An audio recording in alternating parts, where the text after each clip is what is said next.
Visage méconnu de Google, fascinant pour les uns, inquiétant pour les autres. On sait que le groupe américain est devenu le maître d'Internet.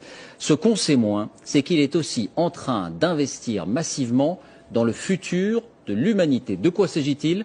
De l'intelligence artificielle, des nanobiologies, bref, de ce qu'on appelle l'homme augmenté, qui repoussera les limites et les forces de l'âge. Johan Rolla, Alain Location.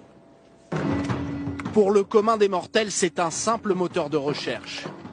Google, des millions d'utilisateurs à travers le monde, 50 milliards d'euros de chiffre d'affaires l'année dernière.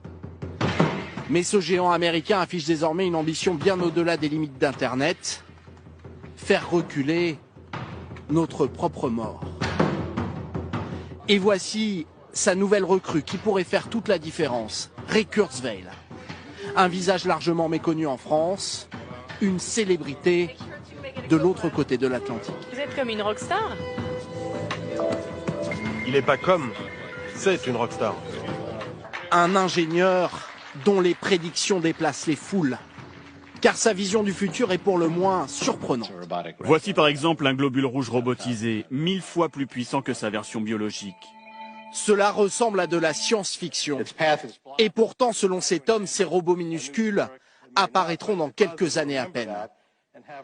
Grâce à eux, notre corps sera alors capable de se réparer tout seul et notre esprit entrera en contact direct avec des ordinateurs.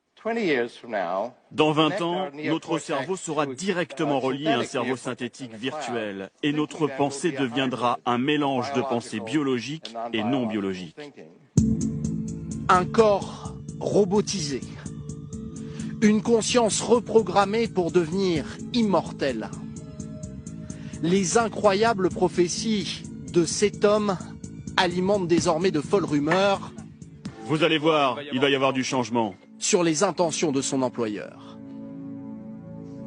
En une de ce célèbre magazine américain il y a quelques mois, et si Google pouvait résoudre la mort, car les derniers projets de la firme sont assez troublants. Cette lentille de contact pour surveiller notre diabète, ou cette pilule de nanoparticules capable demain de détecter un cancer avant même qu'il ne se déclare. Officiellement, bien sûr, aucune volonté chez Google d'abolir la mort, mais notre santé intéresse de plus en plus ses dirigeants. Est-ce que ce ne serait pas génial si nos dossiers médicaux étaient disponibles anonymement pour les médecins-chercheurs? Si on fait juste ça, je pense que ça sauvera 100 000 vies cette année. Et le géant ne lésine pas sur les moyens de prolonger nos vies. Dans son centre expérimental secret Google X, l'entreprise travaille avec des géants de l'industrie pharmaceutique comme Novartis. Et Google investit plusieurs milliards dans d'autres entreprises. Un laboratoire à la recherche d'anticorps pour doper nos cellules, une firme qui propose aux internautes de leur révéler les secrets de leurs gènes, ou même une filiale spécialisée dans la lutte contre le vieillissement. Peu à peu, Google investit tous les domaines les plus prometteurs de la recherche médicale. Une générosité qui, de la part d'une entreprise privée spécialisée dans la collecte de données personnelles, n'est peut-être pas totalement désintéressée. Le business de Google, c'est l'information sur les gens, c'est le contrôle des gens, c'est la maîtrise des gens. S'il est possible de connaître ou de prétendre que l'on connaît, de faire croire aux gens que l'on connaît, tous leurs déterminants de santé, tout leur avenir biologique, y compris leur longévité, c'est un élément de contrôle supplémentaire. Un tel projet commercial serait-il d'ailleurs destiné à l'humanité tout entière?